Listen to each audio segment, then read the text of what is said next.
जय श्री कृष्णा। राधे राधे। आप सभी का दिन शुभ हो और मंगलमय हो। इससे पहले का अध्याय सुनने के लिए आप सबका बहुत बहुत धन्यवाद।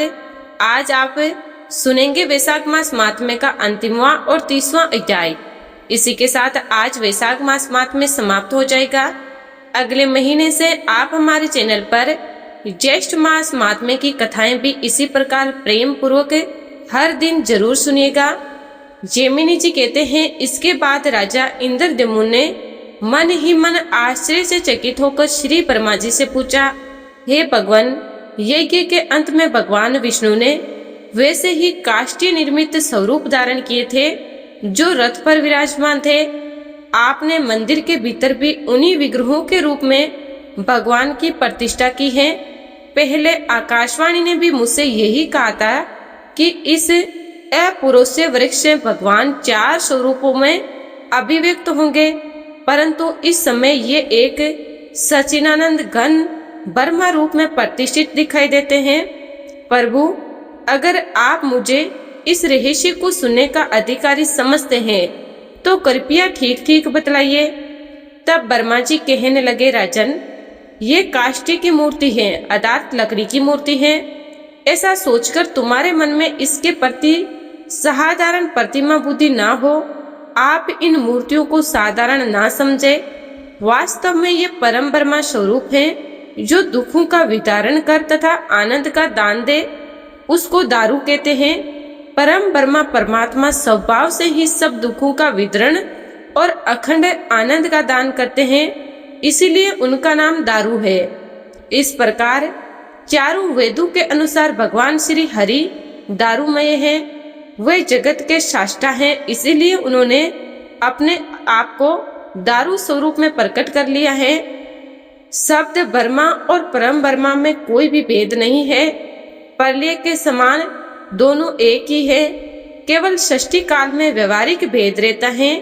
अर्थ के अभाव में शब्द नहीं और शब्द के अभाव में अर्थ का बोध नहीं होता।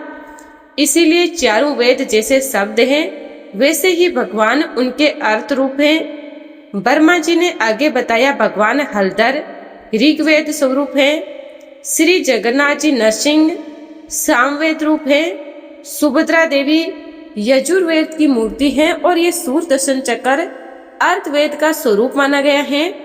वेद 4 हैं। ये भेद दृष्टि है, किंतु अभेद दृष्टि से सभी वेद वस्तुत एक ही है।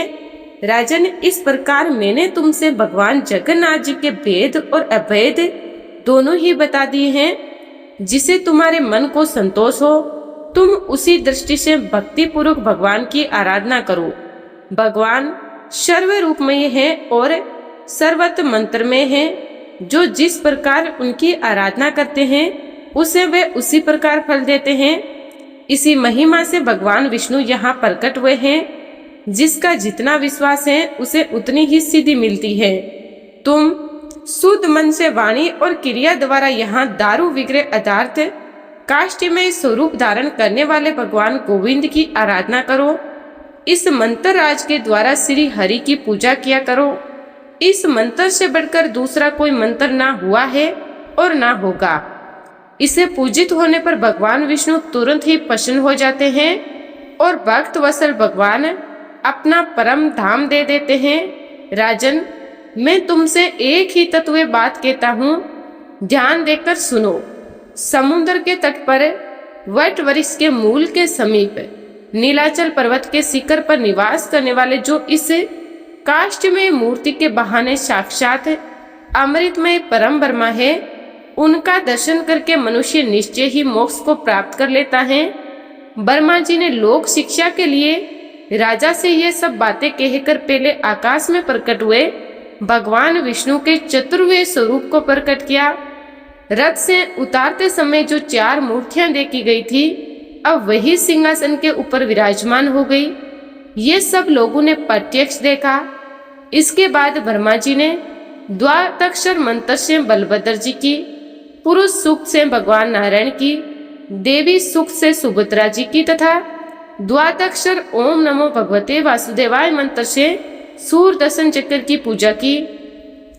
इसके बाद राजा पर अनुग्रह करने के लिए उन्होंने भगवान से इस प्रकार निवेदन किया। ब्रह्मा जी बोले, भगवान, भक्तों पर अनुग्रह करने वाले देवेश्वर राजा इंद्रद्युम्न दीर्घ काल से आपकी भक्ति करते आ रहे हैं। अब आपका इन्हें दर्शन प्राप्त हुआ है। भगवान, यदि भी आपका दर्शन सायुज्य मुक्ति का कारण है, तो भी ये भक्ति योग के द्वारा आपकी पूजा करने की इच्छा रखते हैं। इसीलिए प्रभु, आप इन्हें आज्ञा दीजिए जिसे वे भक्ति योग के द्वारा देश कालोचित व्रत और तथा तरह तरह के उपचारों से आपकी पूजा करते रहें।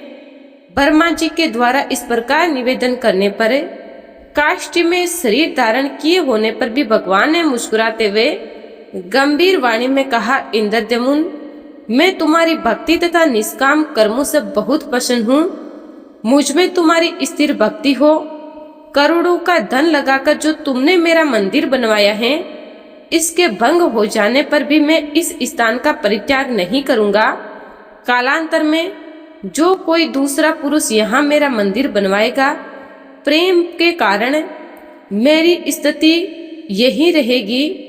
मंदिर के भंग होने पर भी मैं इस स्थान को कभी नहीं त्यागूंगा। भगवान ने आगे कहा, जब तक ब्रह्मा जी का दूसरा प्रातः पूरा होगा, तब तक इस काष्ठ में विग्रह से ही मैं यहाँ निवास करूंगा।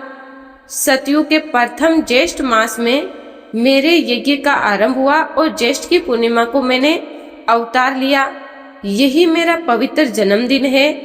उस दिन महास्नान की विधि से प्रत्यक्ष में अधिवास पूर्वक मुझे स्नान कराना चाहिए।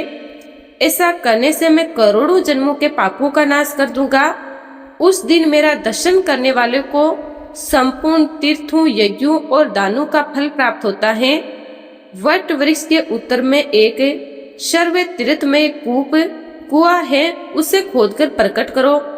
ज्येष्ठ की पूर्णिमा को प्रातः काल मुझको, बलभद्र जी को और सुभद्रा जी को उस कूप के जल से स्नान कराकर मनुष्य मेरे लोक को प्राप्त कर लेगा।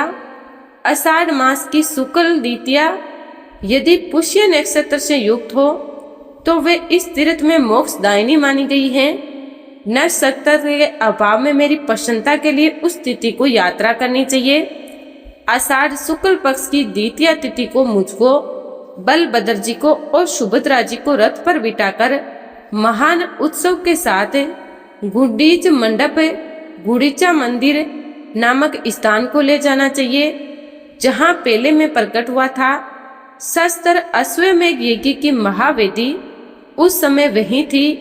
उससे बढ़कर पवित्र स्थान इस पृथ्वी पर दूसरा नहीं है।